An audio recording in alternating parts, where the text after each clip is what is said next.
स्वागतम सुस्वागतम. सर्व मान्यवरांचे व्यासपीठावर स्वागत आहे.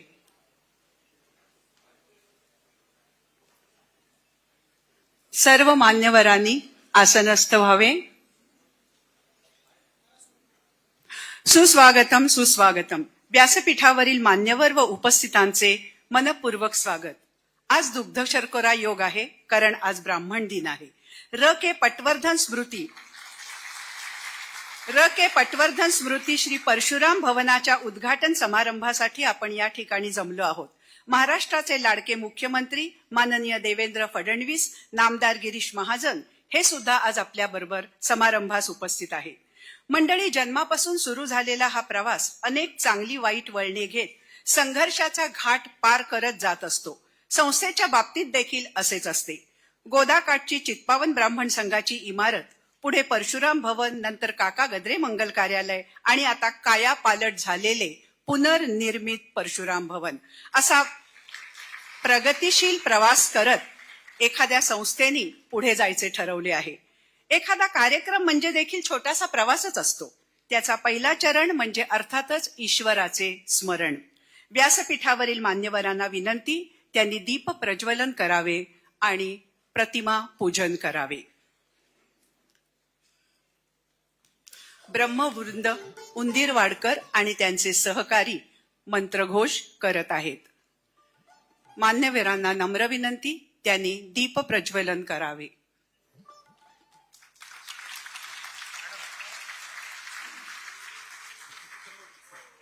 हरि ओम. गणानां त्वा गणपतिं हवामहे कविं कवीनामुपमश्रवस्तमम्. ज्येष्ठराजं ब्रह्मणस्पत आनशृण्वन्नोतिभिस्सीदसादनम्. ॐ आनो भद्राः क्रतवो यन्तु विश्वतो रब्दासो अपरे वासो उद्विलाः. देवानो यथा सदमित वृधे असन्नपरायवो रक्षितारो दिवे दिवे. देवानां भद्रासो मतिररोजो यथा देवानां रातिरभिनो निवर्तता. देवानां सख्यमुपासे विना वयं देवानायो प्रतिरन्तु जीवसे. तान् पूर्वायानि विदाहुमहे वयं भगां मित्रमदितिं दक्षमश्रिधम्. अर्यमणं वरुणं सोममश्विना सरस्वतीं सुभगामयस्करतो.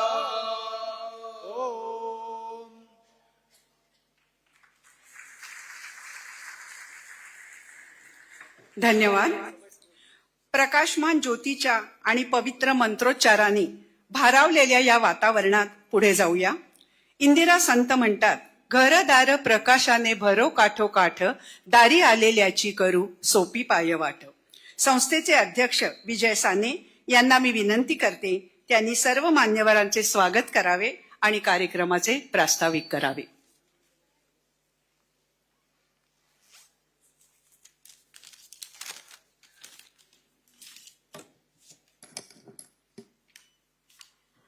सुस्वागतम. जय परशुराम. आजच्या आपल्या या कार्यक्रमाचे प्रमुख पाहुणे महाराष्ट्र राज्याचे मुख्यमंत्री नामदार देवेंद्रजी फडणवीस, राज्याचे जलसंपदा मंत्री नामदार गिरीशजी महाजन, मंचावर उपस्थित सर्व लोकप्रतिनिधी, संस्थेचे सर्व सन्माननीय पदाधिकारी व या सभागृहामध्ये आवर्जून उपस्थित असलेले सर्व हितचिंतक बंधू आणि भगिनींनो, आज या ठिकाणी आपल्या सर्वांचे स्वागत करताना मला अत्यंत आनंद होतोय.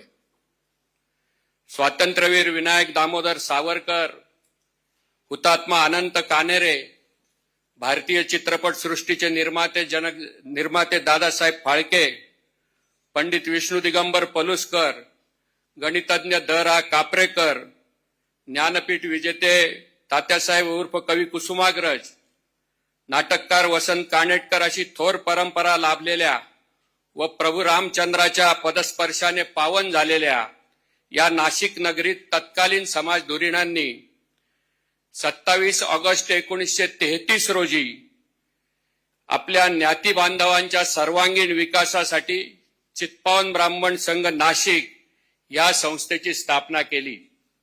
आज संस्थेस 92 वर्ष पूर्ण होऊन शतक महोत्सवी वाटचाल सुरू आहे. महाराष्ट्रातील सगळ्यात जुना चित्पावन संघ म्हणून संस्थेचा नावलौकिक आहे. गत 92 वर्षाच्या वाटचालीमध्ये तत्कालीन अध्यक्ष कैलासवासी काकासाहेब गद्रे, र.के. तथा तात्याराव पटवर्धन, विनायकराव परांजपे, बापूसाहेब थत्ते, स्वर्गीय बंडोपंत जोशी, भरद्वाजी रहाळकर, डॉक्टर दिलीप फडके यांचे मोलाचे योगदान आहे. आजच्या प्रसंगी त्यांचे स्मरण करणे हे मी माझे कर्तव्य समजतो. पैसे नाहीत म्हणून शिक्षण घेता येत नाही, पैसे नाही म्हणून उदरनिर्वाह करता येत नाही, आणि पैसे नाहीत म्हणून वैद्यकीय उपचारांपासून वंचित आहे असा जो ज्ञाती बांधव आहे त्याच्या मागे संस्था ही पालक म्हणून अखंडपणे उभी आहे आणि पुढच्या काळामध्ये उभी राहील. आज मी ती संस्थेचे 2,500 सभासद असून गेली अनेक वर्ष संस्था विविध समाजोपयोगी धार्मिक सांस्कृतिक उपक्रम राबवत असते. प्रामुख्याने शैक्षणिक उपक्रमामध्ये 100हून अधिक शिष्यवृत्त्या दरवर्षी दिल्या जातात. रुपये 5,000 पासून तर रुपये 1,00,000 पर्यंतची शिष्यवृत्ती ही दरवर्षी आम्ही शेकडो विद्यार्थ्यांना देण्याचं काम करतो. मागेल त्याला पुस्तक आणि अर्ज करेल तो गरजू अशा प्रकारची व्याख्या ठेवून काम करण्याचा प्रयत्न हा संस्थेचा राहिलेला आहे. परदेशी शिक्षणासाठी पतसंस्था आणि चित्पावन ब्राह्मण संघ यांच्या संयुक्त विद्यमाने म्हणजे पतसंस्थेमधून कर्ज दिलं जातं, मुद्दल विद्यार्थ्यांनी द्यायचं आणि व्याज संस्था देते अशा प्रकारची एक रचना करून परदेशी शिक्षण घेणाऱ्या विद्यार्थ्यांनाही गेल्या अनेक वर्ष आम्ही मदत करतोय. गरीब होतकरू विद्यार्थ्यांसाठी शालेय शिक्षण देण्याचं काम संस्थेच्या माध्यमामधून अनेक वर्षापासून होतंय. वैद्यकीय मदतीच्या बाबतीमध्ये सुद्धा गंभीर आणि असाध्य अशा रोगांवरची किमान 10,000 रुपयाची मदत अर्ज केल्यापासून 12 तासाच्या आत त्याच्या घरी दिली जाते. पुढची मदत त्याच्या आजाराच्या स्वरूपावर कमी जास्त देण्याचा नक्कीच प्रयत्न हा संस्थेच्या माध्यमामधून असतो. शिधा वाटप योजनेच्या माध्यमामधून सुद्धा असहाय्य आणि उत्पन्नाचे साधन नसलेले जे आमचे सभासद आहेत त्यांना दरमहा शिधा देण्याची शिधा वाटप योजना ही संस्थेच्या माध्यमामधून केली जाते. आमचे व्यवस्थापक दर महिन्याला घरी जाऊन त्यांना शिधा भरून देणं आणि वैद्यकीय याच्यासाठी वेगवेगळ्या डॉक्टरांशी टायअप करून दिलेलं आहे, त्याच्या माध्यमामधून त्यांना वैद्यकीय उपचार मोफत मिळतात अशी एक योजना आमची चालू आहे. संस्थेच्या माध्यमामधून उद्योजक मंच हा गेली अनेक वर्ष काम करतोय. रुपये 5 लाखाच्या छोट्या व्यवसायापासून तर रुपये 500 कोटीचा व्यवसाय असलेले वार्षिक उलाढाल असलेले असे सुमारे 250 उद्योजक आणि व्यावसायिक यांचं एकत्रीकरण संस्थेच्या माध्यमामधून झालेलं आहे आणि त्यांचं काम गेले 12 वर्षापासून अखंडपणे चालू आहे. उद्योग व्यवसायांना चालना देणं आणि बेरोजगारांना या उद्योग व्यावसायिकांच्या माध्यमामधून काम आणि नोकरी मिळवून देण्याचा प्रयत्न हा समाज म्हणून आम्ही गेले अनेक वर्ष करतोय आणि त्याला चांगला प्रतिसाद हा सर्वांचा मिळतोय. वेदविद्येचे जतन, संवर्धन आणि प्रचार हा तर आपल्या समाजाचा मूळ गाभा आहे आणि ही मूळ ओळख आहे. आणि म्हणून वेदविद्येचे शिक्षण घेणाऱ्या, 4ही वेदांचं शिक्षण घेणाऱ्या वेदमूर्तींना शिष्यवृत्ती देण्याची योजना ही चित्पावन संघाच्या माध्यमामधून गेल्या अनेक वर्ष आम्ही राबवतोय. पुढच्या काळामध्ये तिचं स्वरूप अधिक व्यापक करण्याचा आमचा विचार आहे. आणि म्हणून चित्पावन मंगल कार्यालयाची जी आमची जुनी वास्तू होती, या वास्तूमध्ये आज वेद पाठशाळा अत्यंत दिमाखाने चालू आहे. परशुराम नागरी सहकारी पतसंस्थेच्या माध्यमामधून समाजामधल्या गरजू लोकांना आर्थिक गरजा भागवण्यासाठी मदत करण्याचा प्रयत्न हा राहिलेला आहे आणि अत्यंत चांगल्या पद्धतीने त्या ठिकाणी काम पतसंस्थेचंही चालू आहे. स्नेहबंध मैत्रिणींचा ही जी आमची नवीन चळवळ आहे, गेल्या 4 वर्षापासून जवळजवळ 600हून अधिक महिलांचं एकत्रीकरण या स्नेहबंध मैत्रिणींच्या माध्यमामधून करण्यात आलेलं आहे. आज जी वास्तू आपण या ठिकाणी बघत आहोत, जिचा या ठिकाणी लोकार्पण होणार आहे, ही र.के.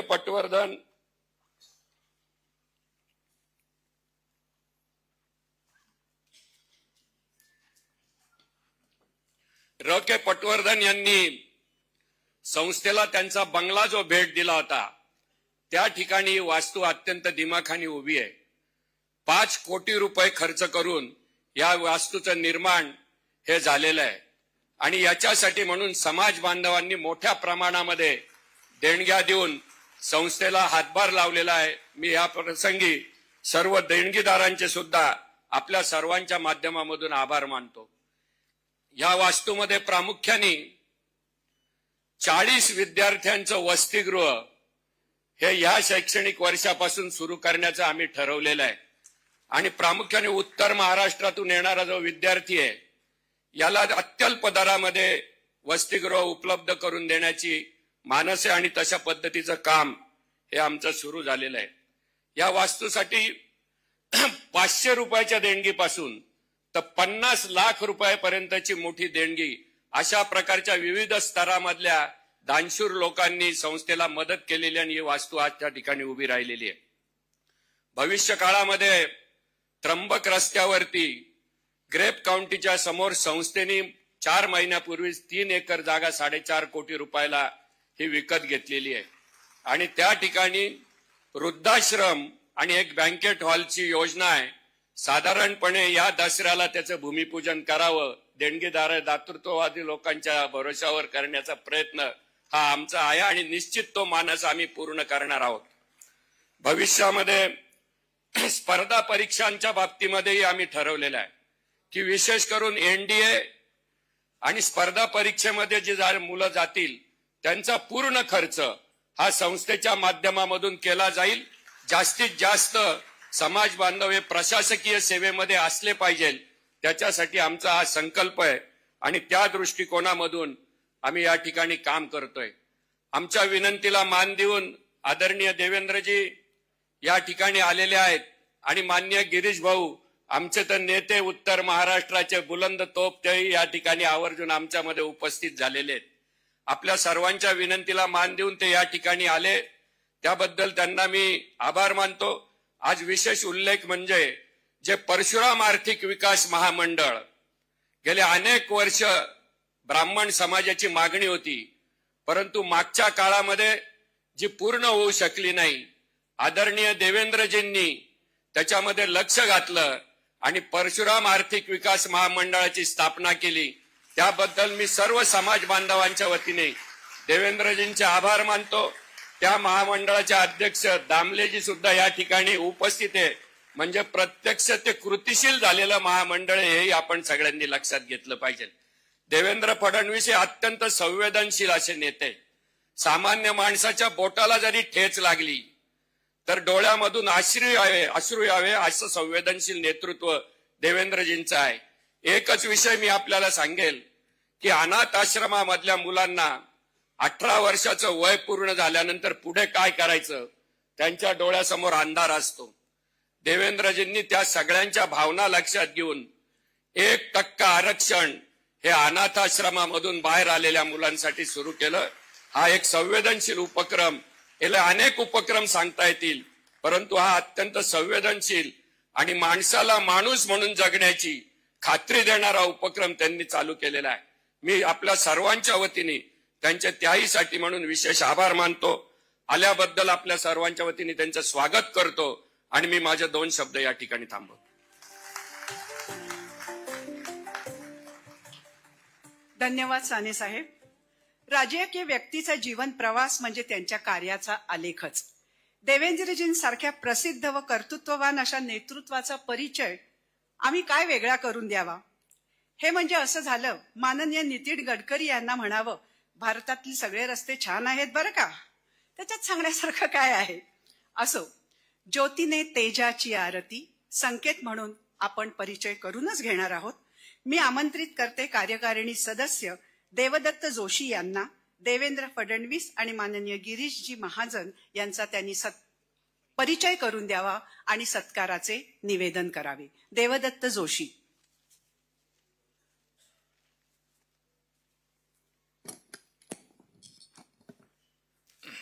नमस्कार. आज संस्थेने महाराष्ट्र राज्याचे मुख्यमंत्री आदरणीय देवेंद्रजी फडणवीस आणि आदरणीय नामदार गिरीश भाऊ महाजन यांचा परिचय करून देण्याची जबाबदारी माझ्यावर सोपवली. या दोनही मान्यवरांचा परिचय करून देण्यापेक्षा त्यांच्यासमोर त्यांच्याबद्दल त्यांच्या गौरवाचे 4 शब्द बोलण्याची संधी आपल्या सर्वांच्या साक्षीने मला मिळणार आहे.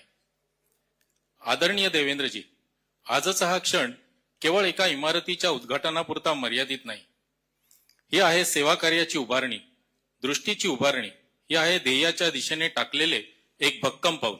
आणि याच ऐतिहासिक क्षणांचे साक्षीदार होण्यासाठी आपल्या संस्थेच्या नव्या कार्यालयाच्या उद्घाटन सोहळ्यात आपल्या सर्वांच्या उपस्थितीत लाभले आहेत एक तेजस्वी, दूरदर्शी, हजरजबाबी, अर्थतज्ञ, कायदेतज्ञ, कर्तबगार नेतृत्वाचा सहवास, ते म्हणजे आदरणीय मुख्यमंत्री श्री देवेंद्रजी फडणवीस साहेबांचा.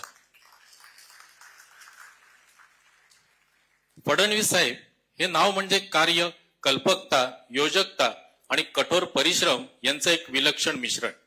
त्यांनी आपल्या राजकीय कारकिर्दीत प्रामाणिकपणा, पारदर्शकता आणि जनसेवेची अखंड निष्ठा यांना सर्वोच्च स्थान दिले.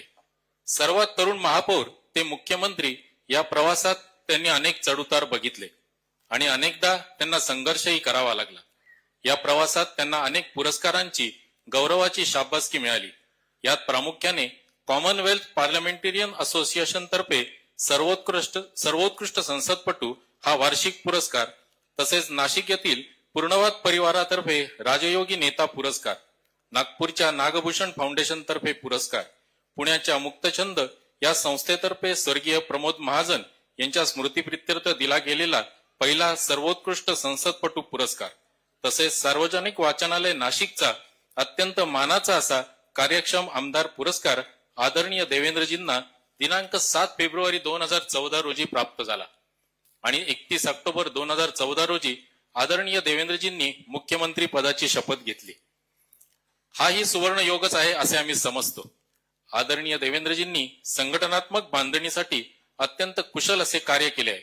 यात प्रामुख्याने भारतीय जनता युवा मोर्चा नागपूरमधील वॉर्ड अध्यक्ष ते भारतीय जनता पक्षाचे महाराष्ट्र राज्याचे अध्यक्ष असा दैदिप्यमान प्रवासही त्यांचा उल्लेखनीय आहे. मुख्यमंत्री पदाची जबाबदारी स्वीकारल्यानंतर त्यांनी केवळ घोषणा केल्या नाहीत, तर कृतीतून विश्वास निर्माण केला. पायाभूत सुविधा असोत, शेतीचे प्रश्न असोत, ग्रामीण भागाचा विकास असो किंवा शहरी विकास असो, प्रत्येक क्षेत्रात ठोस बदल घडविणारे नेतृत्व त्यांनी साकारले. त्यांचे व्यक्तिमत्व हे जसे अभ्यासू आणि बुद्धिमान आहे, तसेच लोकांना प्रेरणा देणारे, ऊर्जेने भरलेले आहे. त्यांचे निर्णय हे केवळ राजकीय लाभासाठी नसतात, तर राज्याच्या आणि देशाच्या हितासाठी असतात. म्हणूनच ते आजच्या पिढीचे आदर्श ठरले आहेत. आज आपण ज्या कार्यालयाच्या उद्घाटनासाठी एकत्र आलो आहोत, ते केवळ भिंती आणि छतांनी बांधलेलं ठिकाण नाही. हे आहे स्वप्नांचे व्यासपीठ, सेवेचा संकल्प आणि कर्तृत्वाची सुरुवात. या शुभप्रसंगी आपल्या सोबत आहेत एक असे मार्गदर्शक जे स्वप्न दाखवत नाही, तर प्रत्यक्षात साकार करतात. आदरणीय देवेंद्रजी, आपले मनापासून आम्ही सर्व स्वागत करतो.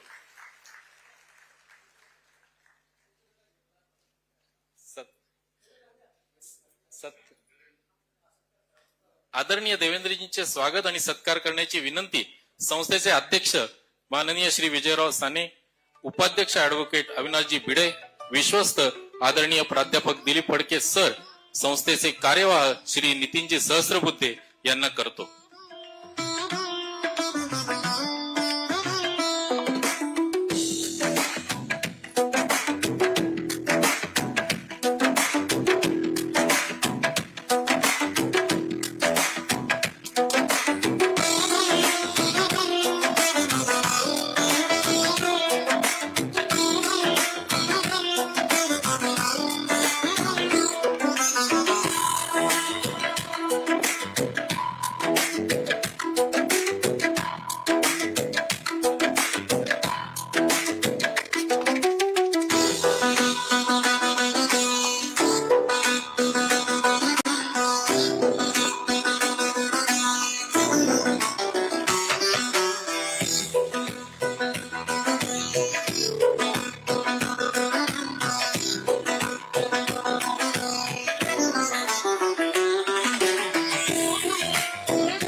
परशुराम पतसंस्थेतर्फे आदरणीय देवेंद्रजींचा सत्कार करत आहेत पतसंस्थेचे chairman Shri Aniruddha Abhyankar, vice chairman Shri Sudhir Damle, secretary Shri Heramb Gharpure आणि डायरेक्टर श्री अभय खरे.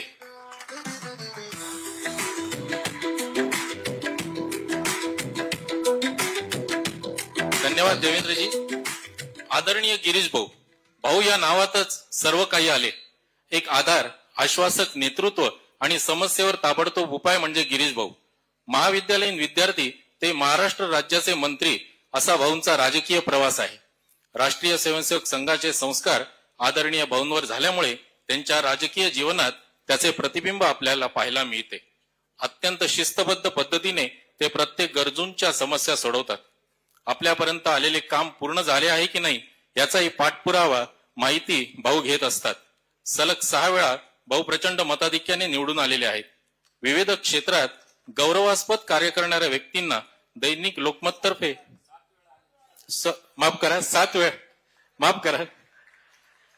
सलग 7 वेळा भाऊ प्रचंड मताधिक्याने निवडून आलेले आहेत. विविध क्षेत्रात गौरवास्पद कार्य करणाऱ्या व्यक्तींना दैनिक लोकमततर्फे महाराष्ट्रीयन ऑफ द इयर हा पुरस्कार दिला जातो. आदरणीय गिरीश भाऊंना या पुरस्काराने सन्मानित करण्यात आले आहे. तसेच सावानाचा अत्यंत मानाचा असा कार्यक्षम आमदार पुरस्कारही त्यांना प्राप्त झालेला आहे. आजही भाऊ युथ आयकॉन म्हणून युवकांचे प्रेरणास्थान आहेत. कारण भाऊंचे राहणीमान, भाऊंचे व्यक्तिमत्व आणि गरजूंसाठी त्यांची धावपळ ही प्रभावित करणारी आहे. भाऊंची लोकांचा वैद्यकीय मदतीसाठी स्वतःची अशी यंत्रणा आहे. त्यांच्याकडे कोणत्याही खात्याचा कार्यभार असो, पण वैद्यकीय क्षेत्रात कोणास मदत लागल्यास भाऊ ताबडतोब मदत पोहोचवतात. 2015 मध्ये नाशिकच्या कुंभमेळ्यात भाऊंनी जी मदत केली, जे कार्य केले हे उल्लेखनीय ठरले. भाऊ आपण आलात, आम्हाला सर्वांना मनस्वी आनंद झाला आहे. जमिनीवर राहून आकाशाला गवसणी घालणारे 2 आदरणीय व्यक्तिमत्व आज आम्हाला लाभले. आम्ही सर्व नाशिककरांतर्फे आपले सहर्ष स्वागत करतो आणि माझ्या वाणीला विराम देतो. जय हिंद, जय महाराष्ट्र. जलसंपदा मंत्री आणि आपत्ती व्यवस्थापन मंत्री नामदार श्री गिरीश भाऊ महाजन यांचं स्वागत आणि सत्कार करण्याची विनंती संस्थेचे विश्वस्त आदरणीय देवेंद्रजी बापट साहेब, विश्वस्त श्री विवेक गोगटे साहेब आणि कार्यकारिणी सदस्य श्री हेमंत वाड तसेच सुशील सहस्त्रबुद्धे यांना करतो.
आपली ही इमारत जी उभी दिसते आहे, आपण सगळ्यांनी पाहिलेली आहे, सरांनी पण पाहिलेली असेलच.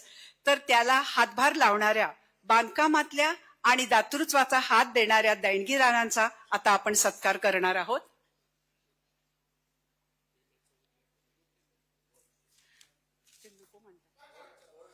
ओके. अर्थातच उद्घाटनाच्या कार्यक्रमाला आपण इथे जमलो आहोत, तेव्हा उद्घाटन करणार आहेत माननीय देवेंद्रजींना. वेळ नाहीये तरी पण आपल्यासाठी ते इथे उपस्थित राहिलेले आहेत. कोनशिला समारंभ आणि परशुराम भवनाचे उद्घाटन.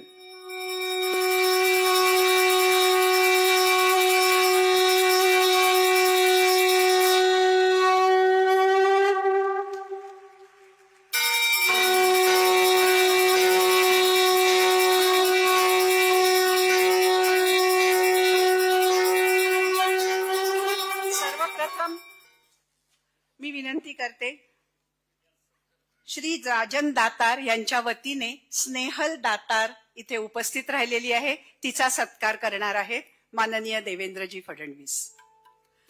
दातृत्वाचा हात दिल्यामुळेच आपलं परशुराम भवन उभं राहिलेलं आहे. अर्थात मला सांगायला हे आनंद वाटतो की सर्व सदस्यांनी यामध्ये खारीचा वाटा सर उचललेला आहे. आणि म्हणूनच प्राध्यापक दिलीप फडके, प्राध्यापक दिलीप फडके,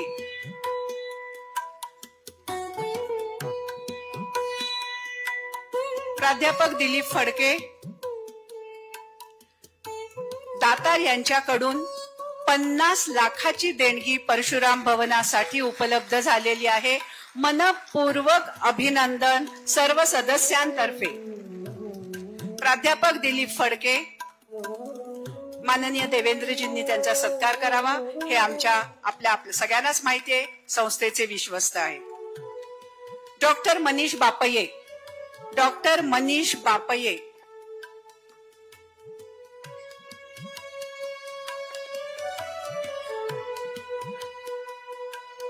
गायरान ट्रस्ट यांनी देखील मोठी देणगी दिलेली आहे. त्यांच्यातर्फे सत्काराचा स्वीकार करत आहेत मोहन रानडे, श्रीयुत मोहन रानडे, गायरान ट्रस्ट संस्था नाशिक.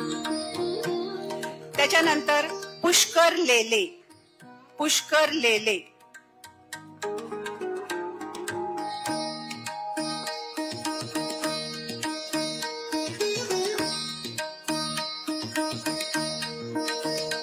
पुष्कर लेले,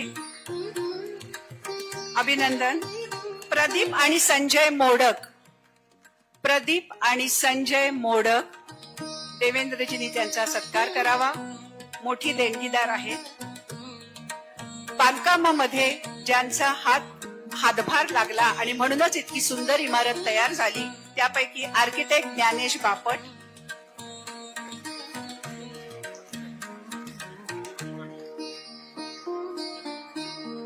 प्रदीप आणि संजय मोडक स्वीकार करत आहेत. धन्यवाद सर. पुढील नाव आहे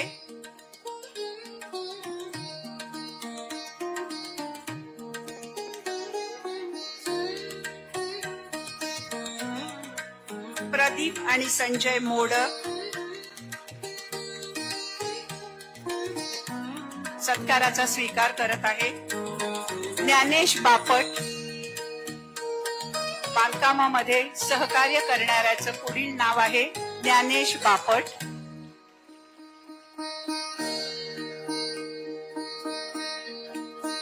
आर्किटेक्ट ज्ञानेश बापट, आर्किटेक्ट ज्ञानेश बापट यांनी सत्काराचा स्वीकार करावा.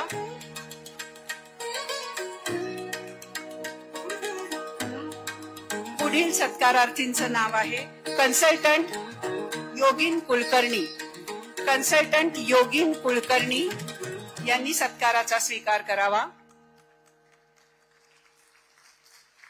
ज्ञानेश बापट सत्काराचा स्वीकार करत आहेत.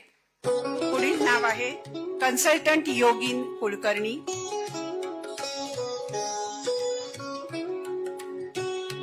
आणि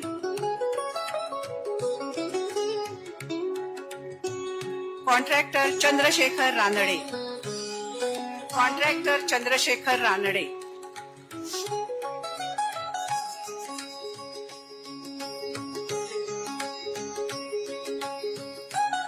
चंद्रशेखर रानडे यांनी सत्काराचा स्वीकार करावा.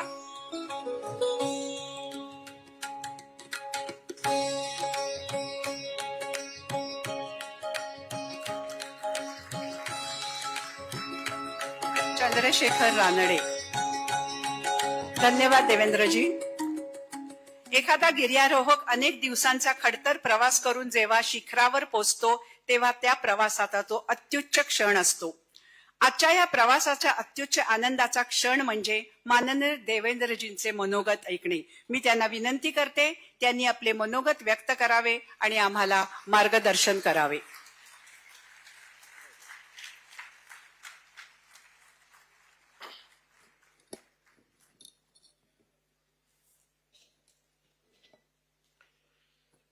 हिंदवी स्वराज्याचे सरसंस्थापक छत्रपती शिवरायांना मानाचा मुजरा करतो. भारतीय राज्यघटनेचे शिल्पकार भारतरत्न डॉक्टर बाबासाहेब आंबेडकर यांना मानवंदना अर्पित करतो. आजच्या चित्पावन ब्राह्मण संघ संस्थेने उभारलेल्या परशुराम भवन या वास्तूच्या उद्घाटन प्रसंगी तुम्ही कॅमेरा लावून बसून जा बेटा, म्हणजे मागच्यांना दिसेल. बसून जा. बसतील 2 मिनिटात बसतील ते, कॅमेरा लावून बसतील. चला. मंचावर उपस्थित असलेले आपले जलसंपदा मंत्री गिरीश भाऊ महाजन, आमदार सीमाताई हिरे, आमदार राहुलजी ढिकले, माजी मंत्री भारतीताई पवार, आपल्या या संघाचे अध्यक्ष सन्माननीय विजय सानेजी, श्री दिलीप फडकेजी, ॲडव्होकेट अविनाश भिडेजी, श्री नितीन सहस्त्रबुद्धेजी, श्री हेरंब घारपुरेजी, श्री प्राध्यापक प्रभाकर केळकरजी, श्री देवेंद्र बापटजी, श्री विवेक गुप्तेजी, कॅप्टन आशिष दामलेजी, डॉक्टर विजय काकतकरजी, श्रीमती स्नेहा दातार, या ठिकाणी चित्पावन संघाचे सर्व सदस्य, देणगीदार आणि सर्व उपस्थित भगिनी आणि बंधूंनो, मी चित्पावन ब्राह्मण संघाचं मनापासून अभिनंदन करतो की अतिशय सुंदर अशा प्रकारची वास्तू या ठिकाणी परशुराम भवन आपण उभारलं आणि आपले आभार मानतो की त्याचं उद्घाटन करण्याकरता आपण मला पाचारण केलं, त्याची संधी मला दिली.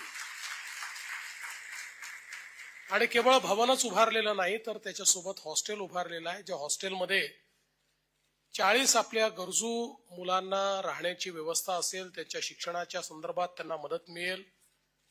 आणि एवढंच नाही तर एनडीए किंवा तत्सम ज्या काही प्रोफेशनल अशा प्रकारच्या परीक्षा आहेत, त्या परीक्षांच्या संदर्भात सर्व प्रकारचं मार्गदर्शन आणि मदत करण्याचा देखील निर्णय हा जो काही आज विजयराव आपण घोषित केला, मी त्याबद्दल आपले अतिशय मनापासून अभिनंदन करतो, आपले आभार मानतो.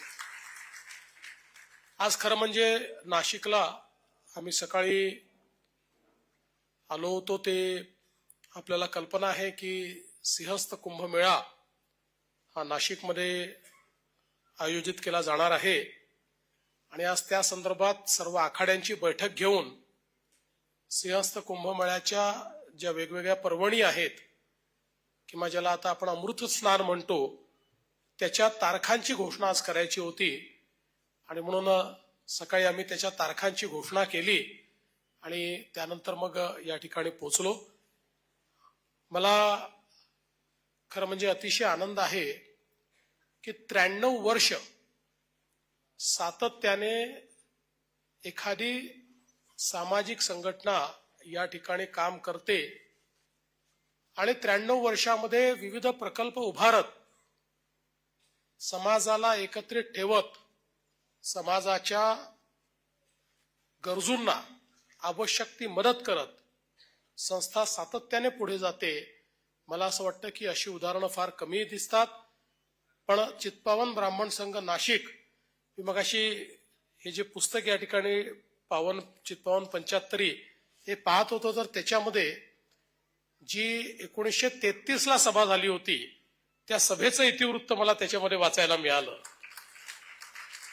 आणि शेवटी ज्ञातीच्या संस्था या आपण याकरताच निर्माण करतो की त्या संस्थेच्या माध्यमातून आपल्याला जे काही समाजातले चांगले लोक आहेत त्यांचं एकत्रीकरण करता आलं पाहिजे, जे गरजू लोक आहेत त्यांना मदत करता आली पाहिजे आणि त्यातून सर्वांना सोबत घेऊन आपल्याला पुढे जाता आलं पाहिजे. खरं म्हणजे आपण जर महाराष्ट्राचा आणि भारताचा इतिहास बघितला तर या संपूर्ण इतिहासामध्ये समाजाचं कुठलंही क्षेत्र आपण काढून बघा, त्या क्षेत्रामध्ये अग्रणी आपल्याला चित्पावन ब्राह्मण समाजाची लोक मिळतील.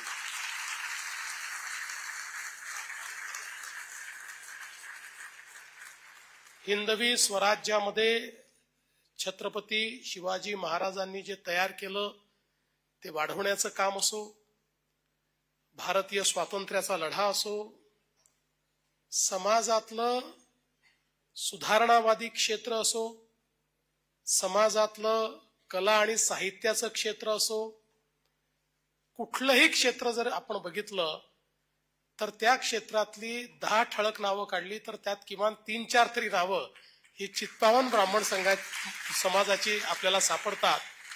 कारण अतिशय बुद्धिमान आणि अतिशय मेहनती अशा प्रकारचा हा आपला समाज आहे. आपण बघितलं असेल तर अतिशय विषम परिस्थितीतून वर आलेला समाज आपल्याला पाहायला मिळतो. काही फार गर्भश्रीमंत अशा प्रकारचा समाज नाही. सामान्य मध्यमवर्गीय गरीब अशा प्रकारच्या कुटुंबातूनच पण स्वतःच्या कर्तृत्वाने पुढे आलेले अशा प्रकारचे लोक हे मोठ्या प्रमाणात आपल्या समाजामध्ये आपल्याला पाहायला मिळतात.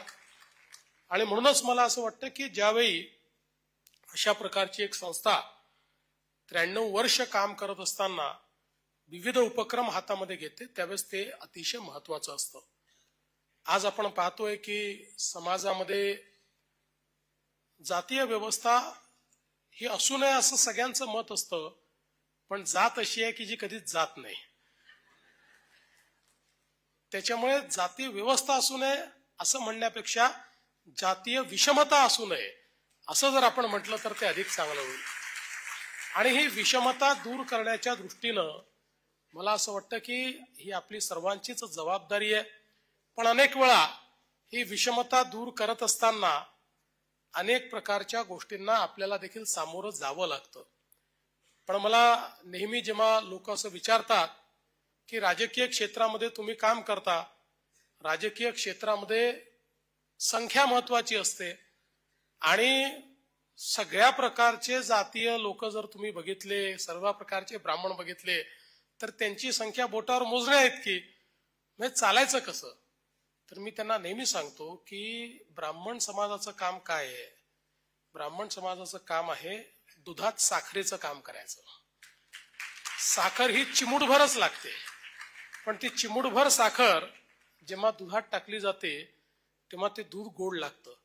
तसंच समाजामध्ये आपल्याला काम करायचं आहे. समाजामध्ये साखरेसारखा गोडवा कसा निर्माण करता येईल हे काम आपल्याला करायचं आहे. समाजामध्ये समाजाला उपयोगी अशा प्रकारची व्यवस्था कशी निर्माण करता येईल हे आपल्याला बघायचं आहे. आणि त्यासोबत एकूणच समाजाच्या आणि देशाच्या विकासामध्ये आपलं जसं ऐतिहासिक योगदान राहिलेलं आहे तसंच योगदान पुढे देखील आपली पुढची पिढी देईल अशा प्रकारचे संस्कार त्या पिढीवर कसे करता येतील याचा विचार देखील आपल्याला करण्याची आवश्यकता आहे. आणि म्हणूनच मला असं वाटतं की या कार्यक्रमाच्या माध्यमातून आज याही गोष्टीचा मला आनंद आहे की समाजामध्ये ज्या लोकांनी स्थैर्य मिळवलं, ज्यांनी आपल्या कर्तृत्वाने समृद्धी मिळवली, अशा मंडळींनी या उपक्रमामध्ये दानवीराप्रमाणे काही ना काही दान त्या ठिकाणी दिलेलं आहे. हे देखील अत्यंत महत्वाचं आहे. कारण ज्या समाजामध्ये लोक मोठे झाल्यानंतर केवळ स्वतःचा विचार करतात ते समाज कधीच पुढे जाऊ शकत नाही. पण ज्यावेळी आपण मोठे झालो आहोत, आता इतरांना मोठं करण्याची जबाबदारी आपली आहे, अशा प्रकारच्या विचाराने सामाजिक कार्यामध्ये लोक योगदान देतात, तेच समाज नेहमी पुढे जात असतात. त्यामुळे मला खरं म्हणजे आज ज्या ज्या लोकांनी या ठिकाणी या उपक्रमाकरता देणग्या दिलेल्या आहेत त्या सर्वांचं अतिशय मनापासून अभिनंदन करायचं आहे, आभार मानायचे आहेत. आणि एक गोष्ट मला निश्चितपणे सांगितली पाहिजे की जरी चित्पावन ब्राह्मण संघाचा हा कार्यक्रम आहे आणि आपण सगळे चित्पावन ब्राह्मण संघाचे जास्तीत जास्त लोक या ठिकाणी उपस्थित आहात, तरी ऐतिहासिक दृष्ट्या चित्पावन ब्राह्मण समाजाच्या लोकांनी केवळ स्वतःचा विचार केला नाही. आपण बघितलं असेल तर समाजाच्या विविध क्षेत्रामध्ये सर्वांना उपयोगी अशा प्रकारच्या गोष्टी करण्याचं काम, अशा प्रकारच्या सुधारणा करण्याचं काम, अशा प्रकारचा विकास करण्याचं काम हे आपल्या समाजाच्या लोकांनी केलंय.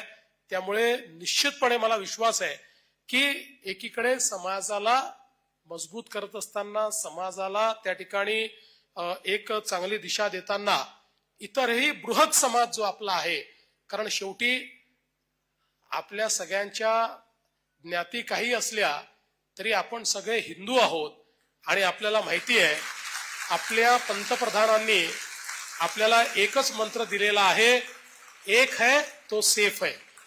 एक है तो सेफ है चा अर्थ काय आहे? तो अर्थ एवढाच आहे, आपण सगळे सनातन मानणारे, एक संस्कृती मानणारे, एक धर्म मानणारे, एक विचार मानणारे, ज्यांची मानकं एक आहेत, अशी सगळी मंडळी.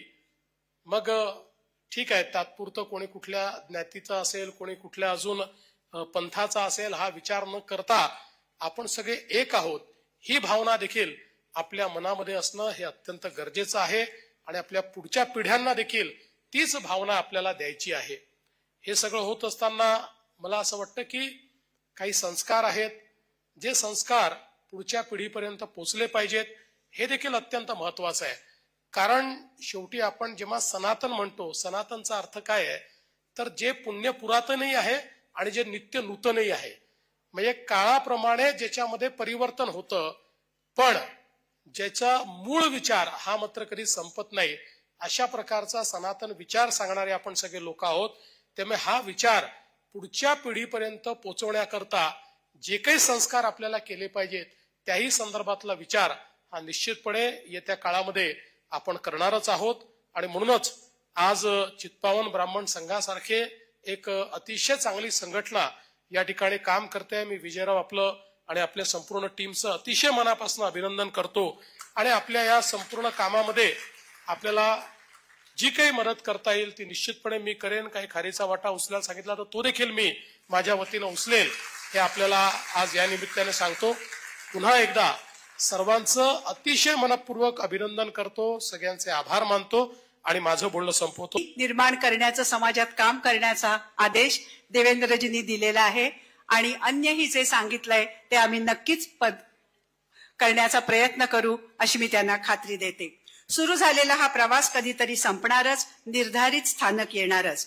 Last but not the list, आभार प्रदर्शनासाठी मी निमंत्रित करते संस्थेचे कार्यवाह नितीन सहस्रबुद्धे यांना.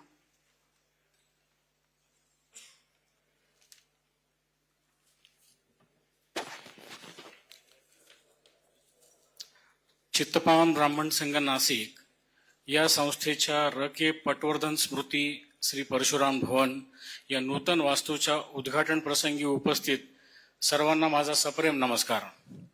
प्रथम सर्व शक्तिमान परमेश्वराचे आभार, ज्याच्या आशीर्वादाने हा प्रकल्प निर्विघ्न आणि यशस्वीपणे पूर्ण झाला.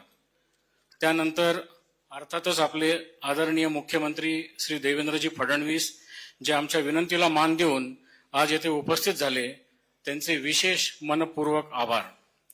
गिरीशजी महाजन, जलसंपदा मंत्री महाराष्ट्र राज्य, यांचे देखील मनापासून आभार. नाशिकच्या आमदार सौ देवयानी फरांदे, ज्यांचे देवेंद्रजींची वेळ मिळण्यासाठी सहकार्य लाभले. तसेच नाशिकच्या आमदार सौ सीमा हिरे, आमदार श्री राहुल ढिकले, आमदार श्री राहुल आहेर, नाशिकचे पोलीस कमिशनर श्री संदीप कर्णिक आणि त्यांची पूर्ण टीम, यांचे देखील मनापासून आभार.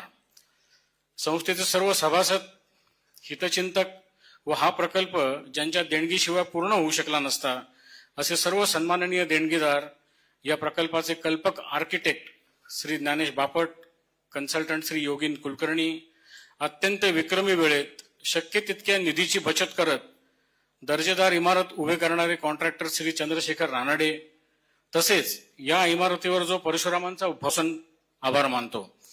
गुरुदक्षिणा सभागृहाची टीम, फोटोग्राफर्स, व्हिडिओग्राफर यांचे देखील आभार. चित्रफित बनवणारे श्री सचिन दातार यांचे आभार. आज मुद्दामून उपस्थित कॅप्टन दामले यांचे देखील मी आभार मानतो. ऍक्च्युली आपल्याकडे घरच्या लोकांचा आभार मानण्याची पद्धत नाहीये, पण काही काही प्रसंग असे असतात की तुम्हाला मानल्याशिवाय राहवत नाही.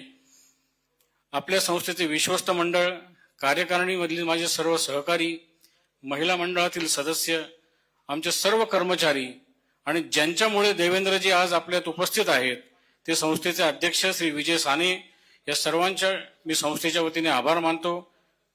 कार्यक्रम संपन्न झाल्याचे जाहीर करतो. आपण